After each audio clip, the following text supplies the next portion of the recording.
Bien, bonjour à tous. C'est pas simple de passer après cette présentation extraordinaire de notre confrère belge.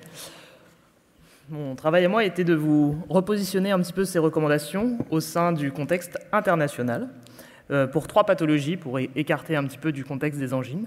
On va également parler de l'otite moyenne aiguë et de la sinusite maxillaire aiguë.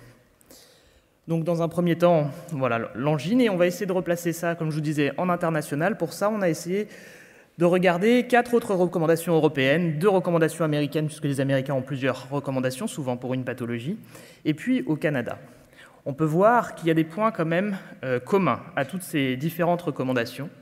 Tout le monde s'accorde sur le fait qu'il ne faut pas traiter les angines de moins de 3 ans, et comme ça a été présenté par notre collègue belge, qu'il faut traiter les patients à haut risque ou avec des symptômes sévères. Pour le reste, on voit bien que l'utilisation des scores de Centor ou Makisak ou du test de diagnostic rapide, c'est très variable suivant les pays. La raison et l'intérêt de ces antibiotiques est également très discuté. La France et les États-Unis ont quand même des points communs dans l'utilisation de ces et utilisent les mêmes recommandations dans l'angine, et les Belges sont en accord avec les Pays-Bas. Voilà. Les intérêts, là aussi, sont discutés. Le seul point commun entre toutes ces recommandations, c'est l'absence d'intérêt de l'antibiothérapie dans la glomérulonéphrite aiguë post-streptococcique.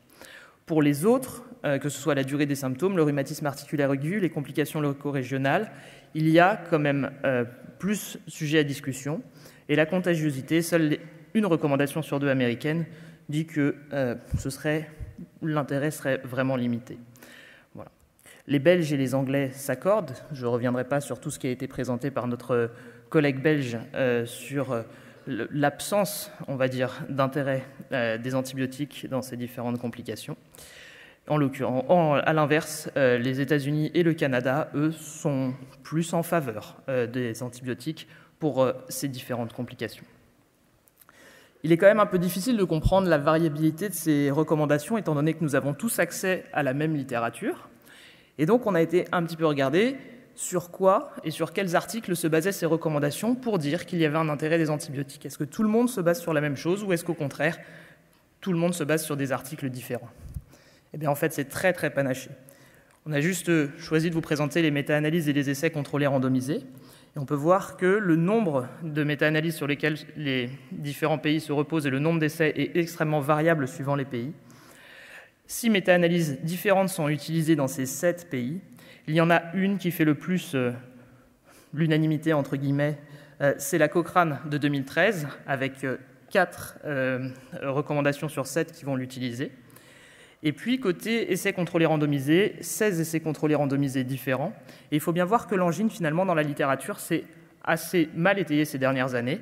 Sur ces 16, il n'y en a que 5 après 2000 et 3 après 2010. Voilà, donc les essais récents sont vraiment rares. Pour ce qui est des recommandations françaises, on se base sur une méta-analyse de 1997 et des essais contrôlés randomisés qui sont datés de 1985 à 1997. Donc finalement, on voit qu'il y a une littérature qui est quand même assez fournie, mais que finalement, chacun va chercher des éléments différents dans cette littérature pour élaborer ses recommandations, ce qui peut aboutir à des recommandations qui peuvent différer entre les différents pays. En pratique, si on doit essayer de voir comment est-ce qu'on peut nous s'adapter par rapport à tout ce qui a été dit avant et ce qu'on a pu voir là, les antalgiques en premier recours, bien entendu.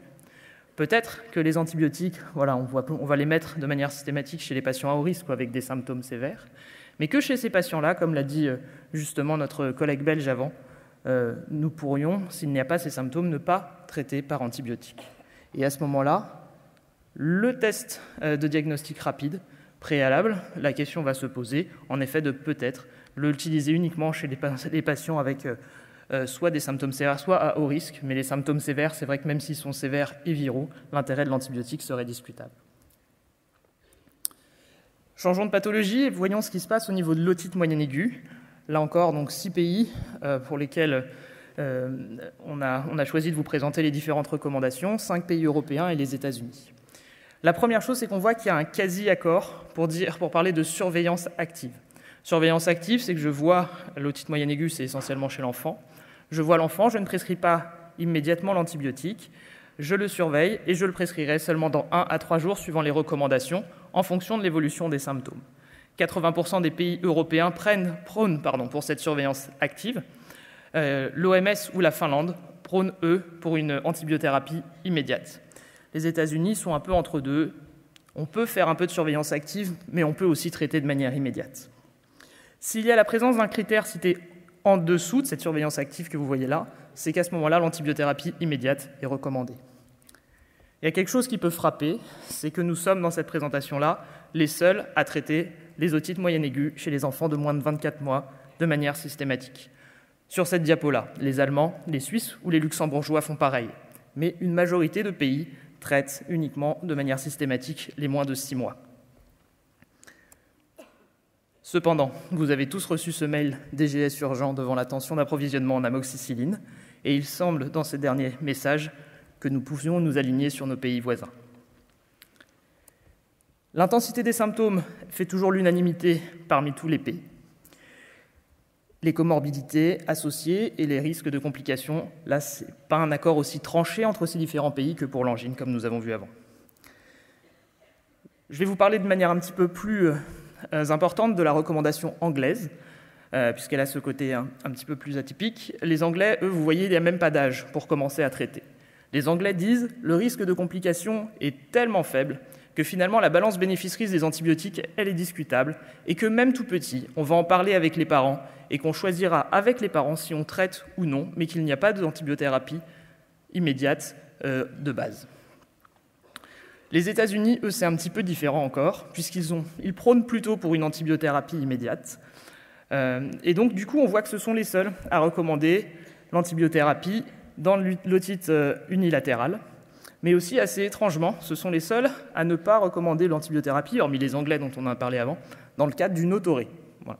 Donc là aussi, ce sont des choses qui font penser que des données doivent être quand même assez variables dans la littérature. Justement, sur quoi ces pays se basent ? 9 méta-analyses différentes citées dans ces 6 recommandations. La plus fréquemment citée, c'est une méta-analyse du Lancet. Elle n'est citée que par 3 recommandations sur 6. Et 14 essais contrôlés randomisés qui sont extrêmement variables. Ils sont cités 1 fois, 2 fois, 3 fois. Vraiment, chacun choisit un peu les essais contrôlés randomisés qui vont apparaître dans la recommandation. En pratique, toujours les antalgiques en première intention, bien sûr. Les antibiotiques, à ce moment-là, on pourra les réserver chez les patients avec des symptômes sévères, chez les enfants de moins de 6 mois, probablement, ou en cas de persistance des symptômes. La question, vous allez dire, en cas de persistance des symptômes en ce moment, c'est pas si facile que ça, puisqu'on est tous surbookés, et que de réévaluer un enfant dans 1, 2, 3 jours, ça peut être très compliqué dans nos emplois du temps chargés, et que parfois, ça peut être une tentation de traiter en se disant « je ne peux pas le revoir dans 1, 2 ou 3 jours ». Et bien dans ce cadre-là, peut-être que la prescription différée pourrait être une avancée pour limiter un petit peu au moins la consommation si la tentation de prescrire est trop forte. Concernant la sinusite maxillaire aiguë, là aussi les indications des antibiotiques sont assez variables. L'intensité des symptômes, tout le monde semble assez d'accord. Là, c'est quand même une recommandation sur laquelle nous sommes vraiment atypiques, puisque nous sommes les seuls à pouvoir proposer une antibiothérapie d'emblée en fonction de critères cliniques, ou si les symptômes persistent plus de 2 jours. On voit que les Anglais et les Américains sont plutôt à 10 jours, le Canada est plutôt à 7 jours, et nos collègues belges et des Pays-Bas, eux, vont surveiller essentiellement la fièvre et ne vont traiter que si cette fièvre dure plus de 3 à 5 jours. Là encore, sur les risques de complications, c'est assez univoque, à l'exception des États-Unis qui, eux, ne considèrent pas le risque de complications comme une indication à traiter. Encore une grande variabilité des méta-analyses citées, encore une grande variabilité des essais contrôlés randomisés cités. La plus citée, et seuls les Français et les Belges ne la citent pas, c'est une étude du Lancet, une méta-analyse du Lancet de 2008. En pratique, la sinusite, comme le reste, les antalgiques, et puis des antibiotiques pour les patients avec des symptômes sévères, et en cas de persistance des symptômes, mais de persistance des symptômes, peut-être un petit peu plus que nos 2 jours actuels. Pour finir, dans le contexte actuel français, comme on l'a vu dans ces 3 pathologies, la seule chose pour laquelle tout le monde s'accorde, c'est quand il y a des symptômes sévères, on traite. La persistance des symptômes, probablement dans l'otite moyenne aiguë et la sinusite. Et chez les patients à risque de complications, Et là encore, voilà, on voit tout le monde n'est pas complètement d'accord dans la littérature. Alors comment est-ce que nous, en pratique, on pourrait faire déjà pour limiter, si on reprend un petit peu tout ce qu'on a dit? Dans l'angine, cibler nos tests de diagnostic rapide, pas chez tout le monde, puisque tout le monde n'a pas besoin d'antibiotiques, et les patients qui n'en ont pas besoin, ne pas chercher puisqu'on ne va pas traiter. L'otite moyenne aiguë, possible surveillance entre 6 mois et 2 ans, contrairement à ce qu'on faisait jusque-là. La prescription différée peut aider si la surveillance est trop compliquée. Et en cas de sinusite maxillaire aiguë, probablement qu'on peut attendre plus de 48 heures. Je vous remercie beaucoup.